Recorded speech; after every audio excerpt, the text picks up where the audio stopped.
ଗୋଟିଏ କୁକୁଡ଼ା ଆଉ କୁକୁର ଦୁଇ ମିତ୍ର। ଦୁଇ ଜଣଙ୍କ ମଧ୍ୟରେ ଭଲ ପଡ଼େ।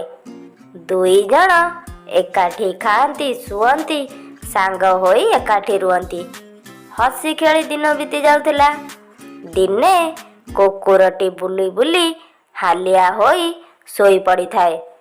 କୁକୁଡ଼ାଟି ତାର ଘର ନିକଟରେ ବୁଲୁଥାଏ। କୁକୁଡ଼ାଟି ବୁଲୁଥିବା ସମୟରେ ଜଙ୍ଗଲ ଭିତରୁ ଗୋଟିଏ ବିଲୁଆଟିଏ ଆସିଲା। ବିଲୁଆ କୁକୁଡ଼ାକୁ କିପରି ଖାଇବ ଭାବିଲା।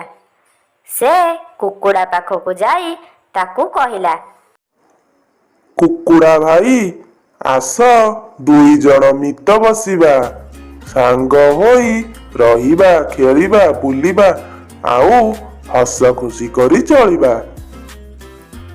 କୁକୁଡ଼ାଟି ବିଲୁଆର କଥା ଶୁଣି ତାର ଚାଲାକି ବୁଝିପାରିଲା। ସେ ଜାଣିପାରିଲା ଯେ ବିଲୁଆ ତାକୁ ଖାଇବ ବୋଲି ଆସିଛି। ବିଲୁଆ କୁଟିଳ ପ୍ରକୃତିର, ଏହା କୁକୁଡ଼ା ଜାଣିଛି। ସେ ଜାଣିପାରିଲା ଯେ ବିଲୁଆ ଚାଲାକ କରି ତା ପାଖକୁ ଆସିଛି ତାକୁ ଖାଇଦେବ ବୋଲି। କୁକୁଡ଼ାଟି ବିଲୁଆକୁ କହିଲା, ରୁହ ବିଲୁଆ ଭାଇ, ମୋର ଆଉ ଜଣେ ମିତ ମଧ୍ୟ ଅଛି। ମୁଁ ତାକୁ ଡାକୁଛି। ସେ ଆସିଲେ ଆମେ ତିନି ଜଣ ମିତ ବସିବା ଆଉ ଏକାଠି ହୋଇ ରହିବା। ହଁ କୁକୁଡ଼ା ଭାଇ, ତୁମର ମିତ କିଏ ତାକୁ ଡାକ। କୁକୁଡ଼ାଟି ବିଲୁଆକୁ ଏପରି କହି ଡାକ ଛାଡ଼ିଲା।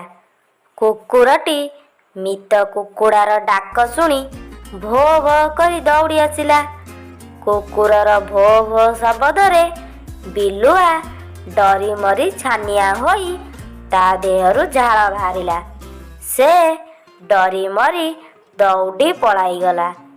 ଏହାପରେ କୁକୁରଟି କୁକୁଡ଼ାକୁ ପଚାରିଲା, ମିତ କୁକୁଡ଼ା, ସେହି କୁଟିଳ ବୁଦ୍ଧି ବିଲୁଆ ଏଠାକୁ କ'ଣ ପାଇଁ ଆସିଥିଲା? ସେ ବିଲୁଆ ଦୁଷ୍ଟ ପ୍ରକୃତିର ଅଟେ। ସେ ତୁମକୁ କ'ଣ କହୁଥିଲା? ମିତ, ମୁଁ ଏହା ଜାଣେ। ସେହି ବିଲୁଆ କୁଟ ପ୍ରକୃତିର ଅଟେ। ସେ ମୋ ସହ ମିତ ବସିବାକୁ କହୁଥିଲା।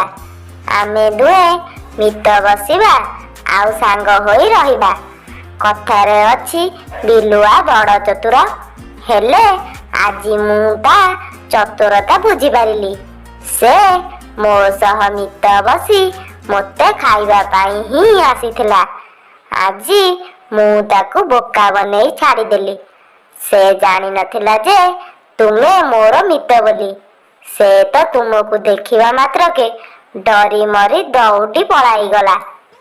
କୁକୁରଟି ତାର ମିତ କୁକୁଡ଼ାର କଥା ଶୁଣି ତାକୁ କହିଲା, ଠିକ୍ କରିଛ ମିତ, ତୁମେ ମୋତେ ଠିକ୍ ସମୟରେ ଡାକିଦେଲ। ସେ ଆଜି ଯଦି ମୋ ହାତରେ ଧରା ପଡ଼ିଥାନ୍ତା, ତେବେ ତାକୁ ଆଜି ମୁଁ ପାନେ ଦେଇଥାନ୍ତି।